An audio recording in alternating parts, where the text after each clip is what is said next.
So another method of sewing your seam allowance is to use this tool called a seam guide. So this is a magnetic seam guide, and this area has the magnet part that sticks to your machine. So you would measure from where the needle is. So you make sure that your needle is downwards, almost entering the hole. And you measure your seam allowance from where that needle is, because that's where the seam is going to be, to wherever your seam allowance is. So if I want this seam allowance to be 3 centimeters, I'm just going to adjust this to 3 centimeters. So where the needle is to 3 centimeters, 3 centimeters should be the very edge of this, and then you just sew along. So the same seam, I'm just going to do 3 centimeters. So you just make sure this edge is just very parallel to this. So you just adjust and follow that.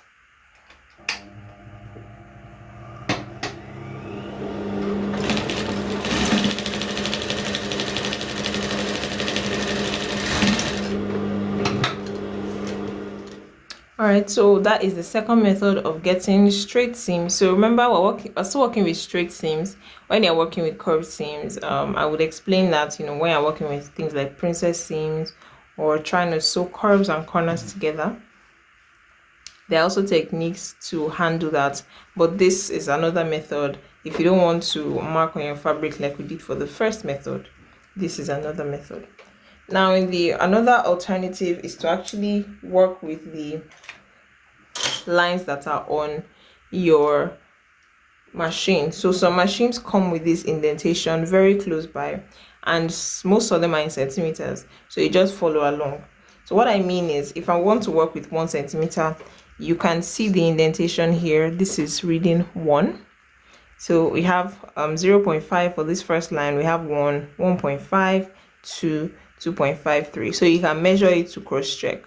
And what you just do, very similar to the way we use the seam guide, you would align. So if I want it to be 2.5, I would align to the line that is 2.5, and I'll make sure that it does not overlap or is smaller than that line. I'll keep looking at where the line is to make sure I'm getting a straight line. And if you don't have this, you can actually create it yourself. So you can just put a paper tape, masking tape, on this area and then measure and rule those lines yourself to create that guide. Another alternative is that when you are sewing on your machine, you would measure the seam allowance and align your needle there, and as you keep sewing at different intervals, you keep measuring that to cross check and make sure you have a straight seam. So these are the many ways that you can achieve straight seams, and after a while it gets to a point that you're just professional and you're just going. But I still use this side, despite the fact that I've been sewing for a while. I still use the guideline here or my seam magnetic guide.